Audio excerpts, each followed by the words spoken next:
You may be asking, well, what's the difference between metacognitive and cognitive activities? Starts to sound a bit confusing. Well, in actual fact, they are interdependent because it's all about good thinking.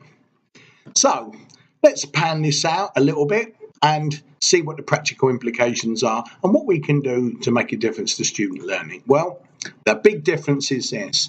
The difference between metacognitive activity and cognitive activity is the goal, the purpose, if you like, the focus of the activity. For example, with cognitive activity, we're focusing on specific strategies, often called learning strategies, sometimes called thinking strategies, but they're essentially strategies that help us to manage the information that is coming in so that we're able to process it, retain it, and transfer it. For example, if we want to find new information, we may skim read a book. And what we're doing is, rather than reading every paragraph, we're looking for keywords, key things, so we can get the information we want as efficiently as possible. Similarly with mind mapping, what it does, it organizes a lot of information and it makes it easier to process into long-term memory. So that's cognitive strategies. There's a number of these and we will look at these in the later slides. Now, metacognitive strategies focus on the overall management of the learning process, which means that they will be monitoring the cognitive learning strategies that we use to make sure we're using the right ones, we're using them in the right ways, and the whole system is working nicely. It's a bit like managing a football team, really, getting all the players to do the right things under the right conditions and to adapt it where necessary. That's the essence of metacognition, isn't it? Of self-regulation, of monitoring and evaluating what's going on in our minds in relation to the external environment. And there's a nice analogy for you, the helicopter analogy. We're using different strategies. We're trying to build up our big picture of learning to meet our goals. And the metacognition is flying around checking that this is all occurring nicely. Okay, let's move on. So let's have a look at what we mean by learning or cognitive strategies. Now, essentially, we can see these as physical tools such as mind mapping, such as various other graphic organizers, but it's ultimately the things we do inside our heads. These covert cognitive strategies, the thinking is what really counts. So,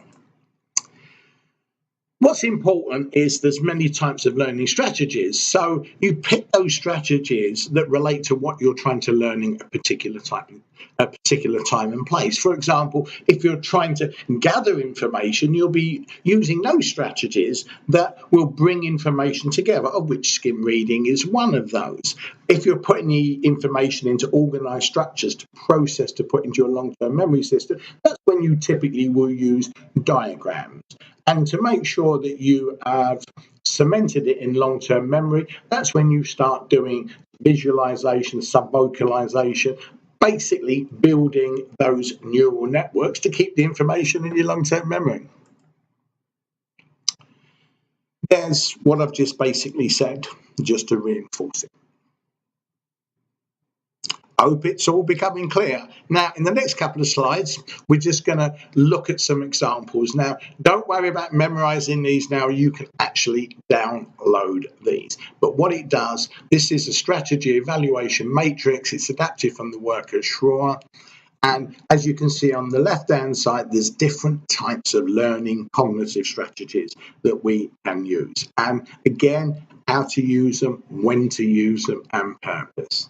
For example, let's just take the bottom one, comprehension monitoring. As we're learning stuff, we want to make sure that we understand it. There's no point in memorizing stuff without understanding it. So how to use it? Well, you self-reflect, you pose yourself questions. Well, what does this concept actually mean? How does it apply in different contexts? What's important about the concept? How does this work? And again, when to use it? Well, when you're seeking integration of information to build understanding in long-term memory. And what's the purpose? Well, very simply, to get that stuff in your long-term memory in a nice organized manner so that you can, if needed, use it in any practical situations such as exams. The next slide and the last slide is just a continuation of these matrices. So again, there's a range of strategies here, and you can download these slides, and these are really important to teach your students as part of the instructional strategy that you use. You want them to learn the content knowledge that's fundamental to learning, but these are the strategies that will help them to think better with this information to build understanding. So do really think about this and see how you're going to apply it in your teaching over time.